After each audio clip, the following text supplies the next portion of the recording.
For 40 years, the United States Army fought to control the Great Plains. They defeated the British Empire. They conquered Mexico. They overwhelmed dozens of Native American tribes. But there was one nation they couldn't defeat for 4 decades: the Comanches. Before we continue, if you enjoy deep dives into the Wild West, make sure you click the like button and subscribe to the channel so you don't miss more shocking stories tomorrow. Also, please leave a comment telling us where you're watching from and what time it is there right now. Now let's continue with the story. Colonel Ranald Mackenzie was one of the most successful military officers of his era. He graduated from West Point. He distinguished himself in the Civil War. He eventually defeated the Comanches in 1874. But in 1871, after 3 years of fighting them, he wrote something remarkable in his official report. "The Comanche Indians are the finest light cavalry in the world. I do not make this statement lightly." This wasn't romantic exaggeration. This was a professional military officer trained in cavalry tactics at America's premier military academy, acknowledging that his enemy was superior. And he wasn't alone. General Philip Sheridan, who commanded military operations across the plains, stated that Comanche warriors were the finest horsemen the world has ever known. Captain Robert Carter's memoir describes Comanche raids where we could not catch them, could not predict them, and could rarely even find them after the attack. These are documented statements from the officers who fought them. The conflict lasted from 1836, when Texas independence brought Americans into direct confrontation with Comancheria, until 1875, when the last Comanche bands surrendered. 40 years. For context, World War II lasted 6 years.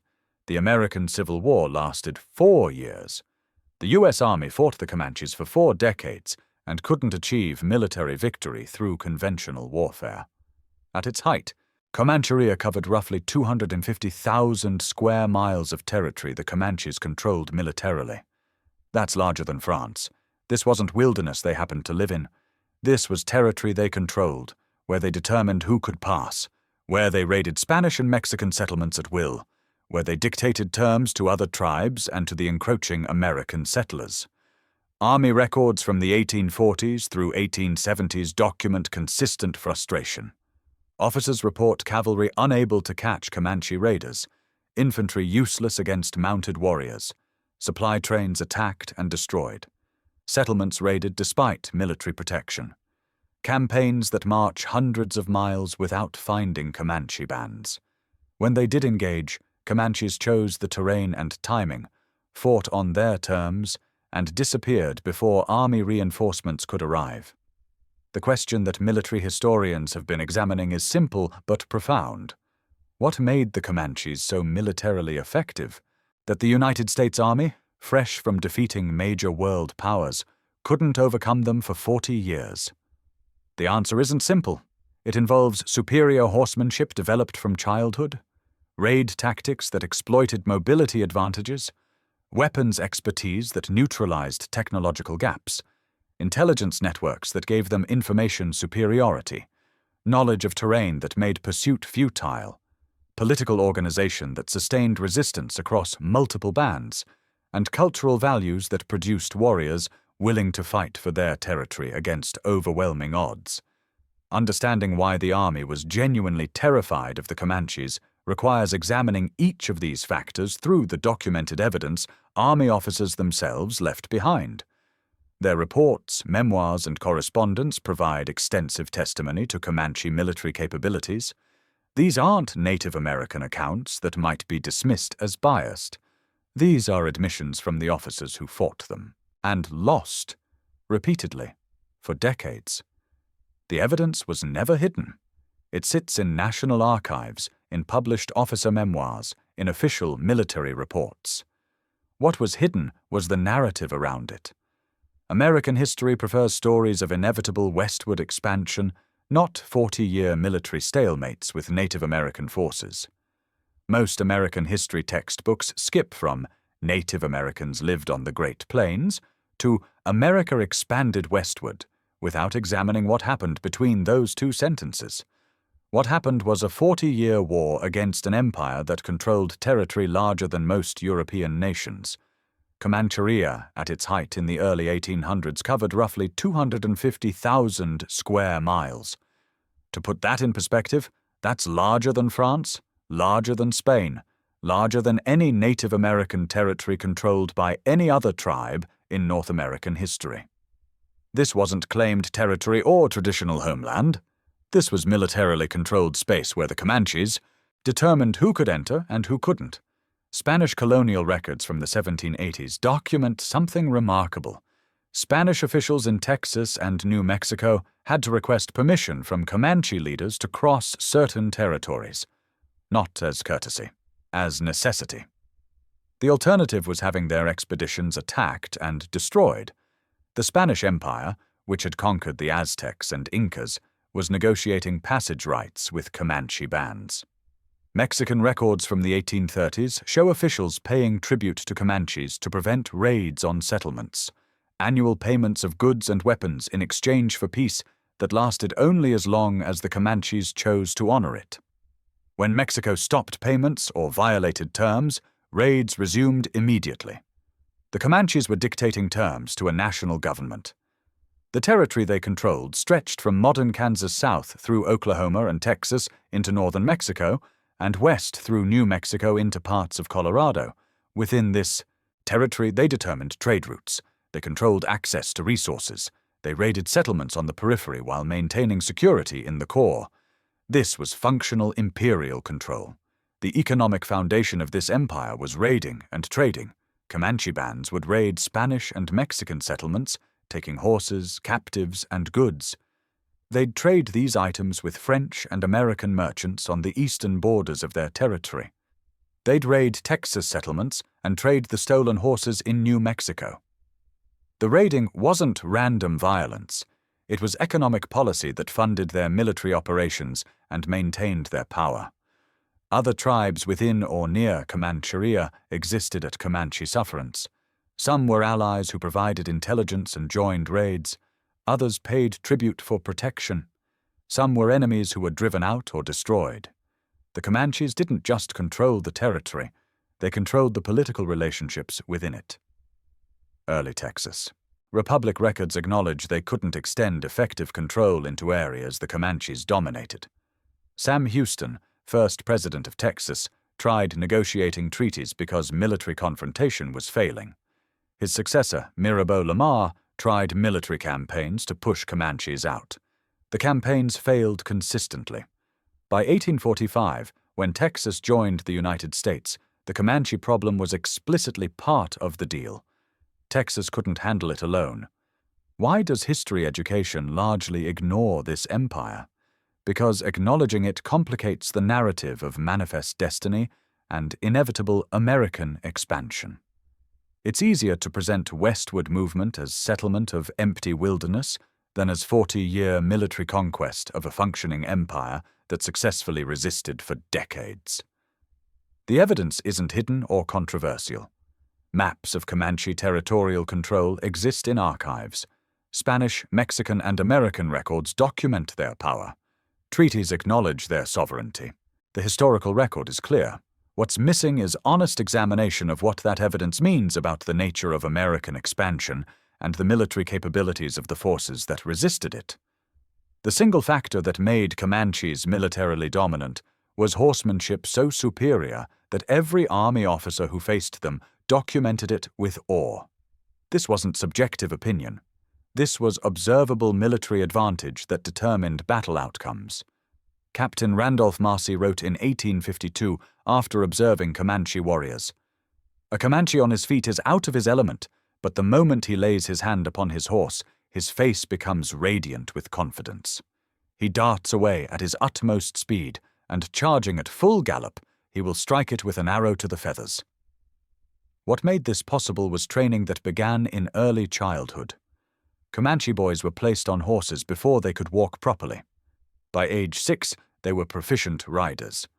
By their teens, they were expert cavalrymen, who had spent more hours on horseback than army cavalrymen would in their entire military careers. The skill gap was enormous. Army cavalry training in the 1800s consisted of perhaps 6 to 12 months of riding instruction for adults who'd never ridden before. They learned to stay mounted, control their horse at walk and trot, maybe gallop in formation. This was adequate for European-style cavalry charges in open terrain against similarly trained opponents.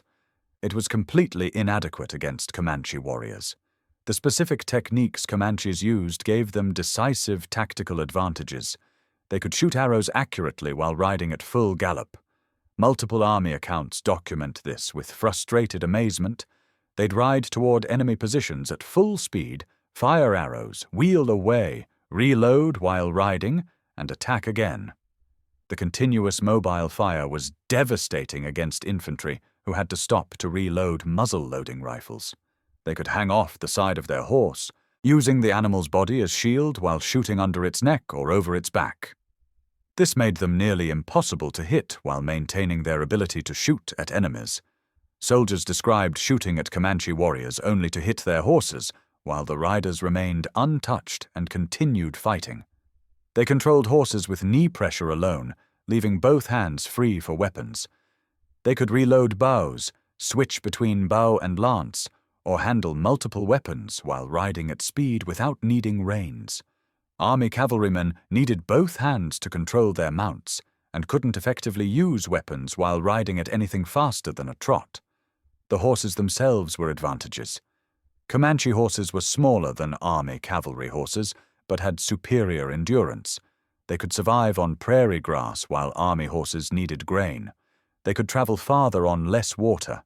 They were trained to respond to subtle cues and remain calm under fire. A Comanche warrior's relationship with his primary warhorse was lifelong partnership, not the utilitarian approach of army cavalry.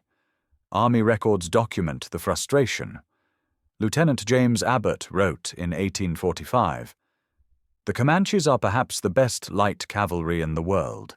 They are constantly on horseback, and their mode of life gives them opportunities of acquiring a dexterity in horsemanship which is truly astonishing." The tactical implications were clear. In open terrain, Comanche warriors could choose when to engage, could outmaneuver army cavalry, could shoot effectively while moving, and could escape pursuit at will. The army had superior numbers and firepower, but those advantages didn't matter if they couldn't bring them to bear against an enemy that controlled the pace and location of every engagement.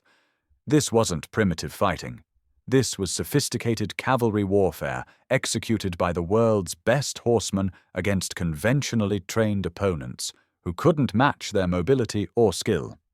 Comanche raids weren't random violence.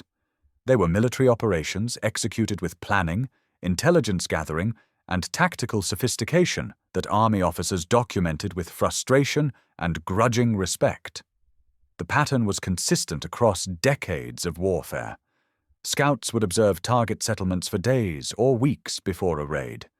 They'd note defensive positions, daily routines, livestock locations, and escape routes. They'd identify which targets held the most valuable horses or goods. This intelligence-gathering phase was invisible to the targets. By the time the raid happened, Comanches knew everything about the settlement while settlers knew nothing about the coming attack. Raids typically struck at dawn or dusk when light conditions favored the attackers. Warriors would hit multiple targets simultaneously across wide areas, preventing coordinated defense. They'd take horses, captives, and valuable goods, then disappear into territory they knew intimately while pursuers got lost or exhausted trying to follow. An 1860 Army report analyzing Comanche raids in Texas noted the systematic nature of the problem. They strike where we are not, take what they want, and vanish before we can respond. Our cavalry cannot match their speed or endurance. Our infantry is useless against mounted raiders.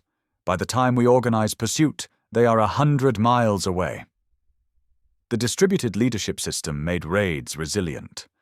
Unlike conventional armies where killing the commander disrupts operations, Comanche raiding parties had multiple experienced warriors who could lead if others fell. Raids continued effectively even when leaders were killed because every warrior understood the plan and could execute it independently. The hit-and-run strategy avoided pitched battles, where army numbers would matter. Comanches refused to fight on army terms. They wouldn't defend fixed positions. They wouldn't engage in extended firefights. They'd strike, achieve objectives, and leave before army could bring superior firepower to bear. This asymmetric approach neutralized most army advantages. Army pursuit almost never succeeded. Military records document countless instances of cavalry chasing Comanche raiders, only to lose them in rough terrain, run out of water, or have their horses give out. The Comanches knew where every water source was. They knew every canyon and escape route. They could travel faster and farther than pursuing forces. By the time army organized response, raiders were crossing rivers or entering territory where pursuit was suicide. The Warren wagon train raid in 1871 demonstrates the pattern perfectly. Comanche warriors attacked an army supply train with military escort. They killed 7 soldiers and teamsters, captured 41 mules, and escaped. Army pursuit failed completely. General William Tecumseh Sherman was traveling nearby and wrote that the raid demonstrated the utter impotence of our military forces to protect travelers. What made this devastating wasn't just the immediate damage. It was the psychological impact.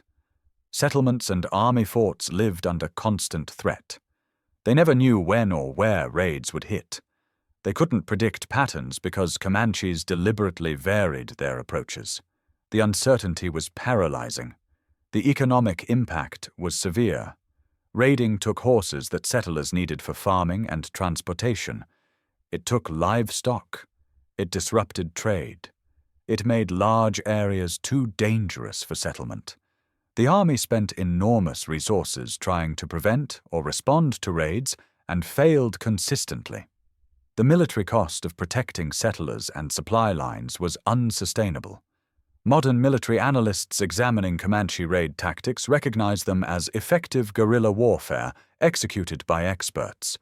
The principles were sound: know the terrain, control the timing, strike vulnerable targets, avoid enemy strengths, maintain mobility.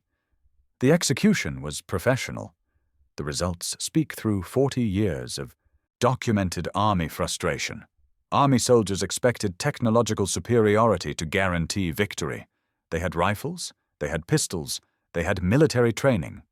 What they discovered was that Comanche weapons and the warriors who wielded them created tactical situations where technology gaps didn't matter. The Comanche composite bow was a sophisticated weapon that military records document with reluctant respect. Made from layers of wood, sinew, and horn, these bows required years to construct properly. In the hands of expert warriors, they were devastatingly effective. A skilled Comanche warrior could fire 20 arrows per minute accurately while riding at full gallop. The fastest U.S. Army soldier with a muzzle-loading rifle could fire perhaps 3 shots per minute while stationary. In rapid cavalry engagements, rate of fire mattered more than range or power.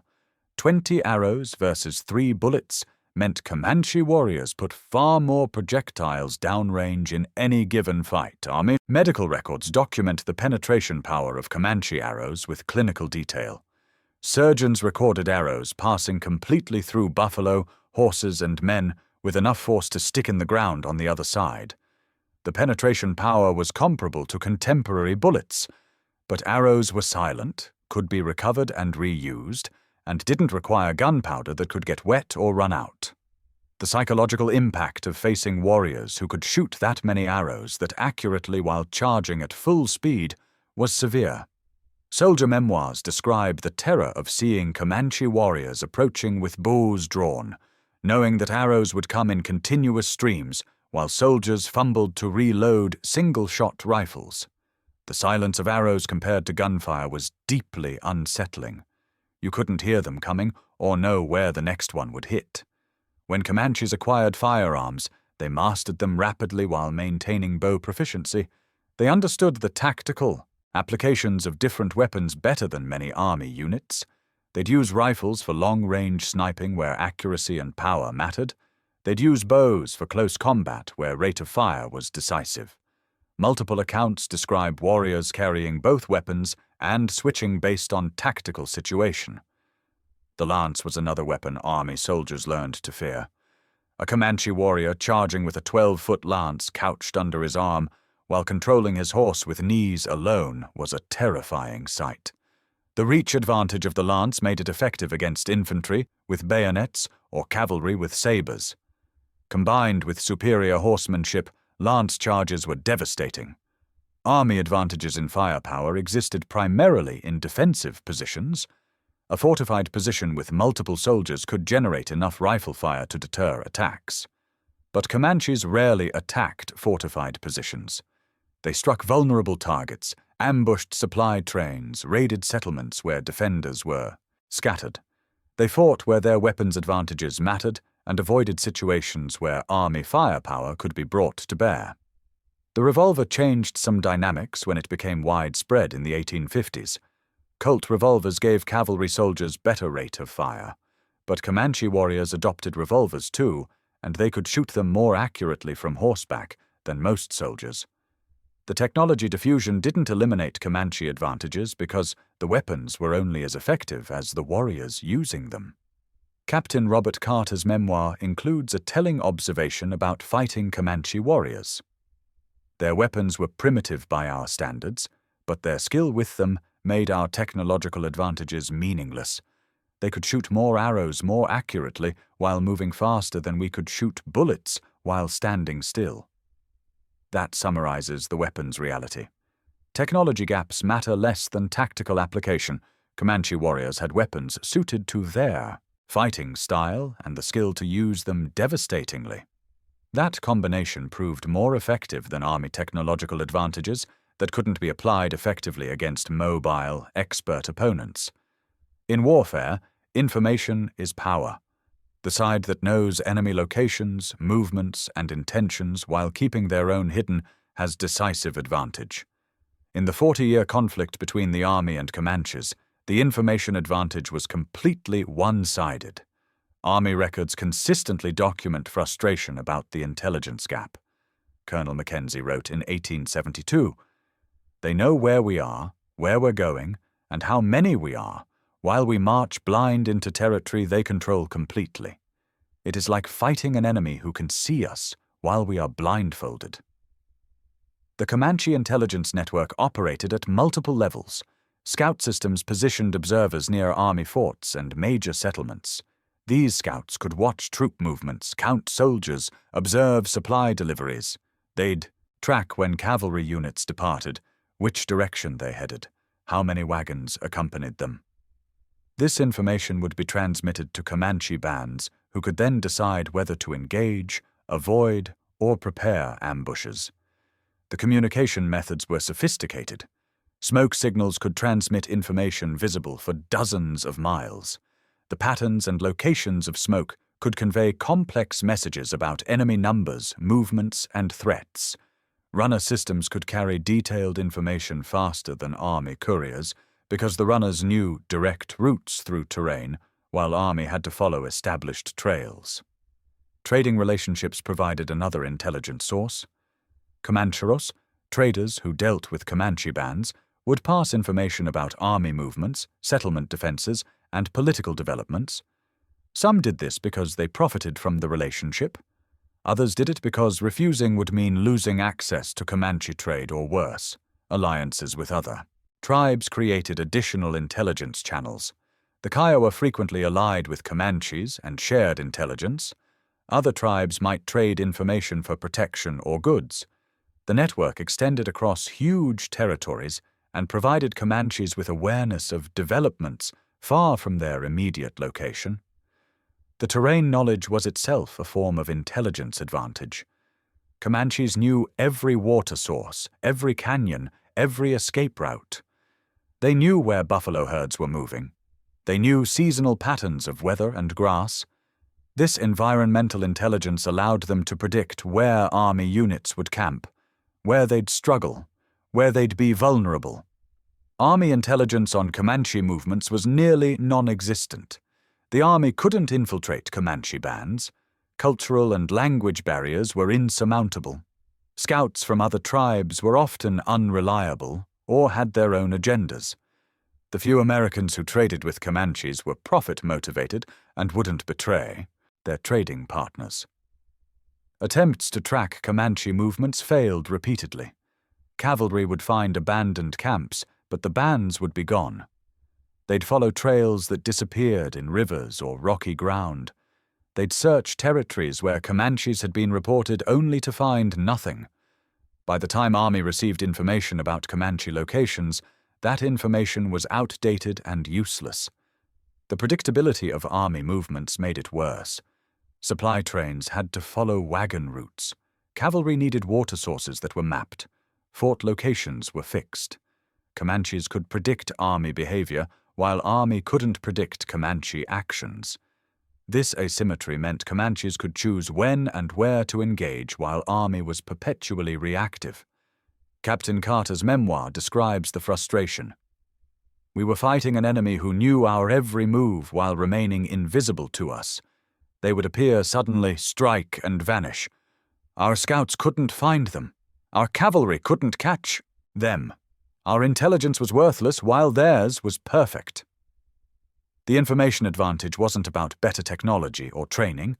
It was about territorial knowledge, cultural networks, and operational security. The Comanches controlled their territory so completely that information flowed freely to them while being denied to the Army. This intelligent superiority enabled all their other tactical advantages. Most history books mention that the Army eventually defeated the Comanches.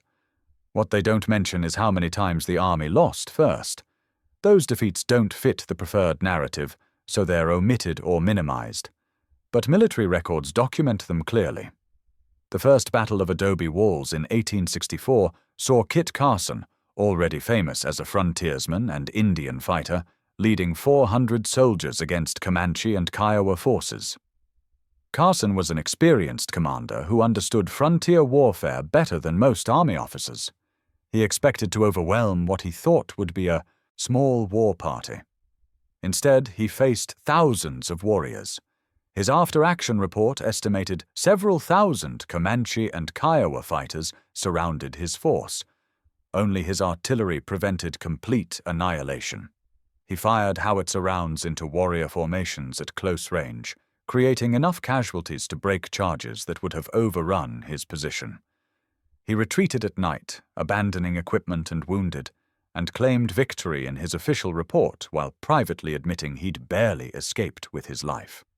Military analysis of the battle shows Carson's force was tactically defeated. He withdrew from the field. He failed to achieve his objectives. He suffered casualties he couldn't afford. His claim of victory rested solely on survival. The Comanche and Kiowa forces controlled the battlefield and chose to let him retreat rather than pursue a costly final assault. The Battle of Plum Creek in 1840 is often cited as a Texas victory. The reality documented in records is more complex. A Comanche raiding party had struck deep into Texas settlements, taking captives and hundreds of horses. Texas Rangers and militia caught them at Plum Creek during their retreat.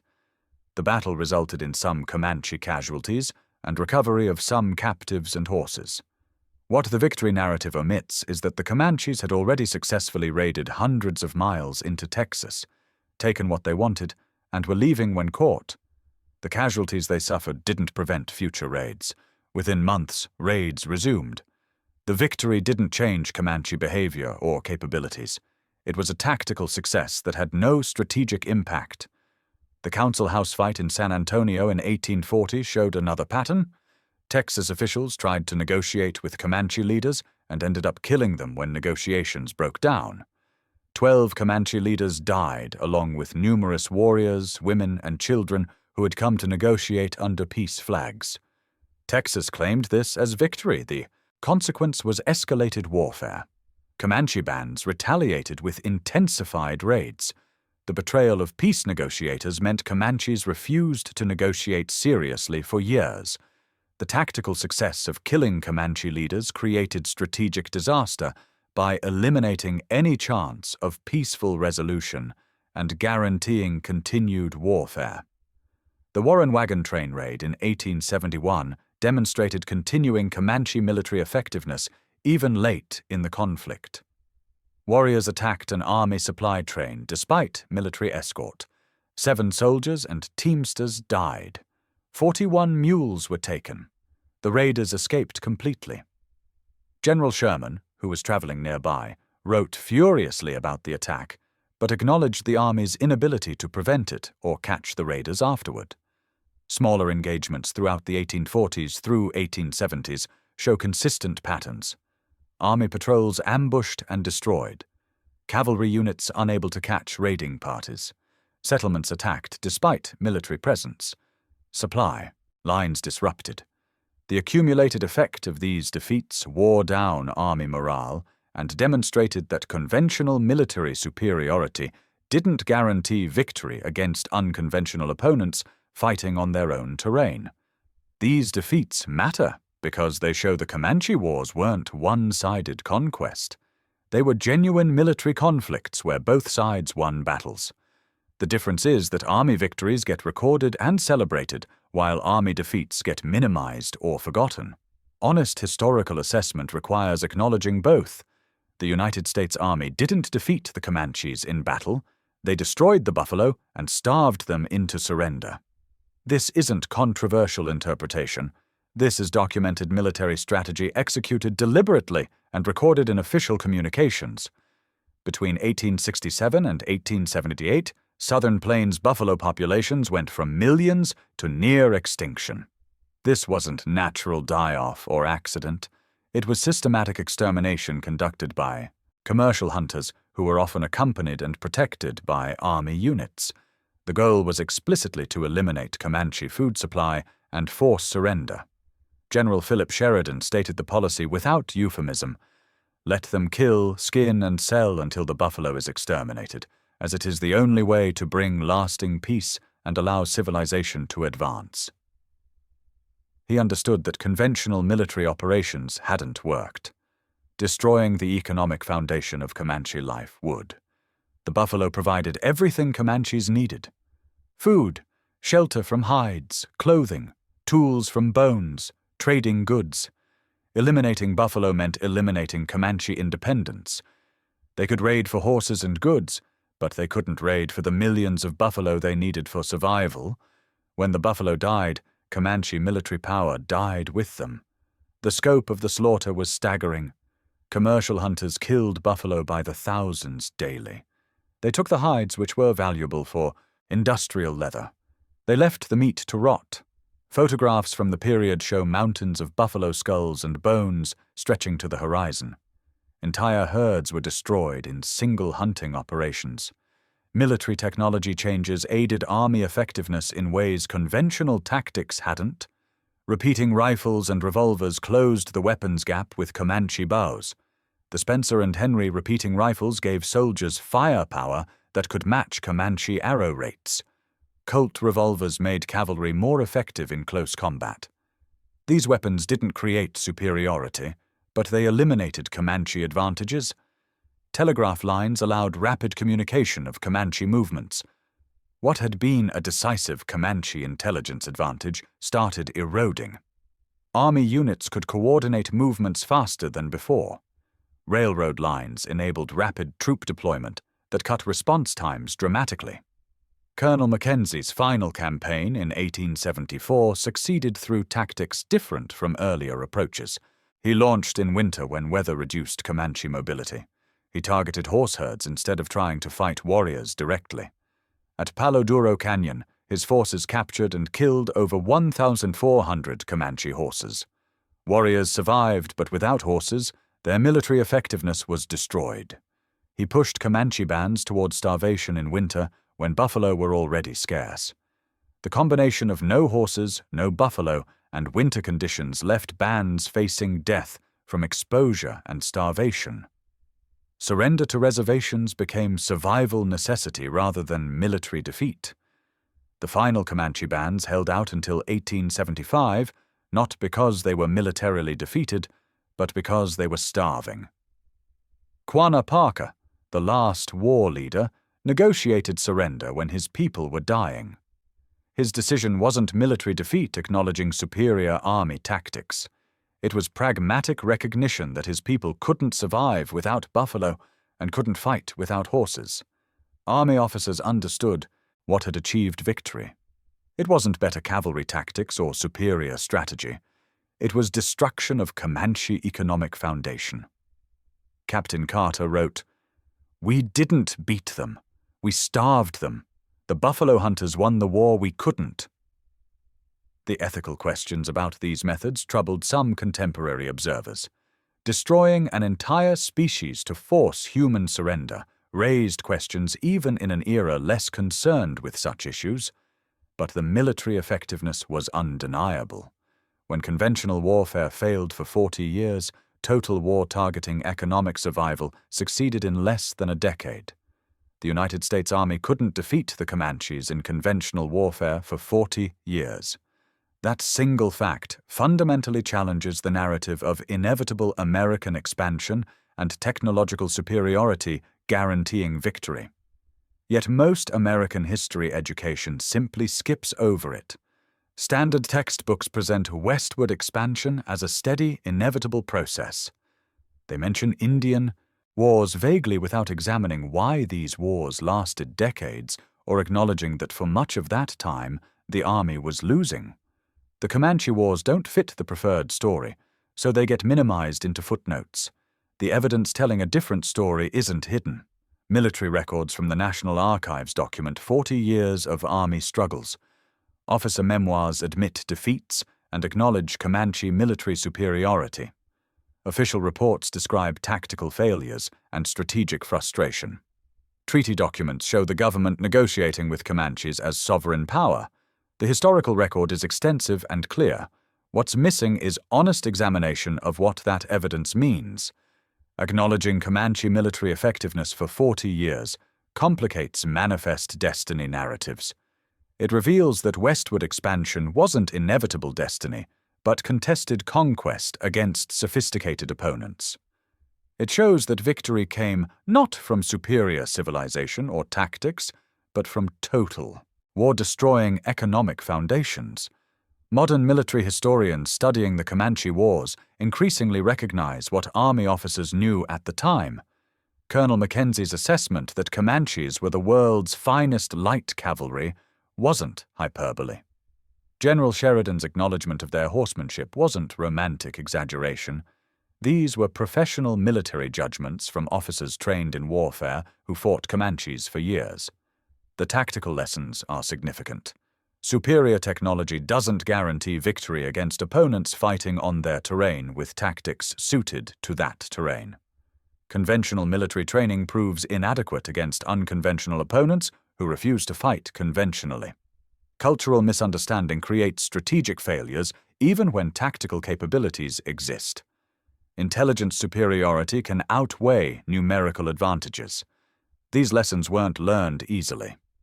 The Army repeated failed approaches for decades before adapting. When adaptation finally came, it involved abandoning conventional warfare entirely for total war targeting civilian populations and economic infrastructure. The victory achieved wasn't the clean triumph preferred narratives describe. The ethical reckoning matters too. The methods that defeated the Comanches involved species extermination, deliberate starvation, and targeting non-combatants. Even contemporary observers questioned these tactics. Modern assessment acknowledges they violated principles of warfare the Army claimed to uphold. Victory came at costs moral as well as economic. Acknowledging Comanche military effectiveness doesn't diminish American history. It makes it more honest and more complex. The westward expansion wasn't simple or inevitable. It required 40 years of warfare against formidable opponents who earned the fear and respect documented in Army records. The victory, when it came, required methods brutal enough that officers themselves noted the brutality.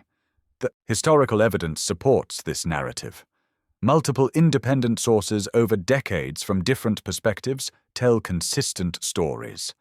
Army officers acknowledge Comanche superiority. Medical records document casualties. After-action reports describe defeats. Treaty documents show negotiation with sovereign powers. Photographs show buffalo extermination. The evidence isn't controversial. What's controversial is accepting what it shows. The question isn't whether Comanche military dominance is documented. It is, extensively. The question is whether we're willing to teach it honestly and examine what it reveals about the complexity and cost of American territorial expansion. The documents exist. They're accessible. They're compelling. What's needed is willingness to read them without the filter of preferred narratives.